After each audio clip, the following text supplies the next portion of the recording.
Hey, welcome to this episode of a Facebook Live on as part of the series of Heart of Healthcare Live. And today I'd like to address the topic of how we can improve or promote professionalism by heart openness.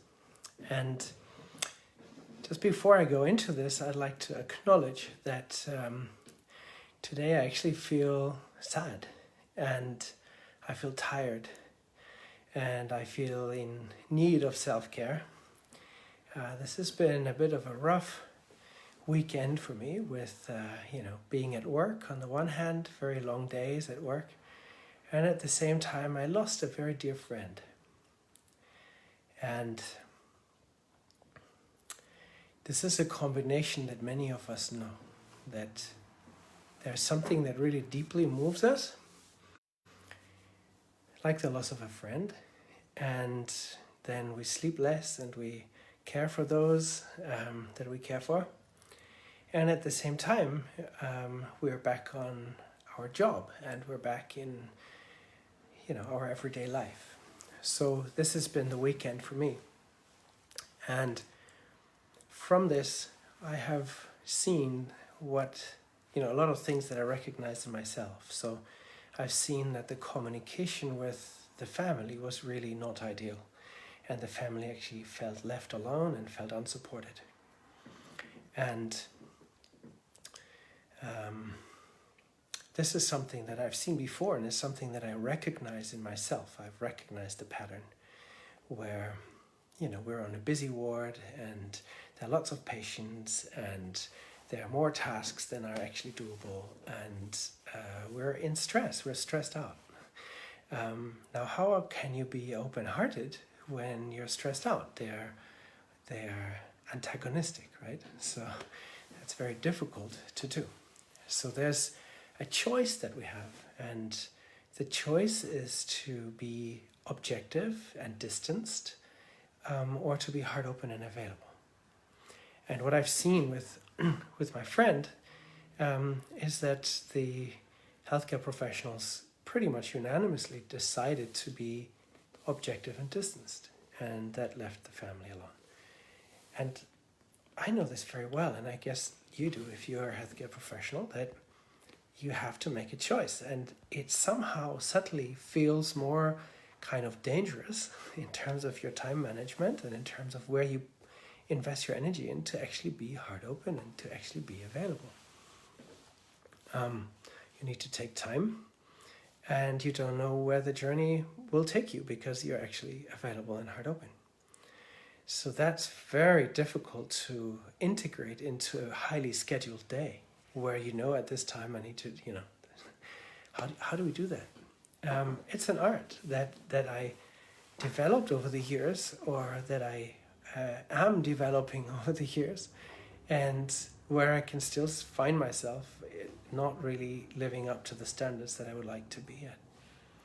So clearly with my friend over the weekend, this was the same situation. So it looks like I'm not alone with this.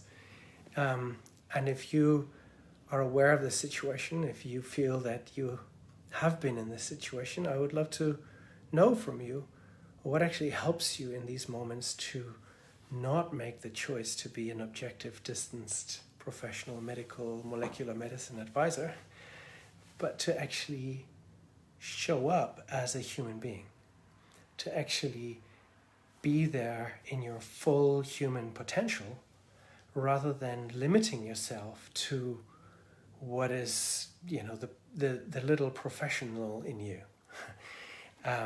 which is important enough, but it's just a part of you. So what can we really do to show up as a full human being? And to me, it seems like that this is where true healing capacity actually is. True healing capacity is not so much limited to our potential as a trained medical professional, but the healing potential is including this trained medical behavior, but it goes beyond that. It is if we're truly relating with our patients, not through a communication class and we know what to say, but we're actually truly available, open-hearted, that's when the healing happens, and where the healing happens at a deeper level than the molecular level. So if we create this field of, if we are distanced, we actually create a field of distance, and we create a field of, objectivity. And this is completely opposite to what the patient is going through, which is a highly subjective, highly involved situation. So it seems to me that we're kind of really missing the patients if we're behaving in the way that at least I was trained to behave, by keeping that distance. So I would like to bring this conversation up and see how you behave in these situations, and what ways do you see to open up and to not reduce your behavior to the objective scientist or the academic, but you're making yourself available fully with your full human potential. What makes you choose one side, and what makes you choose the other? I'd be really interested in learning that. I believe if we're learning about this point, this decision point, and we become more clear what the drivers are in one direction or the other, what the fears are, what the concerns are, what the hesitations are, what the, everything that hinders us, that is an obstacle here.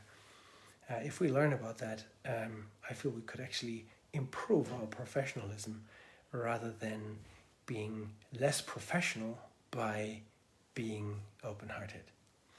So I feel that if professionalism is defined by serving our patients,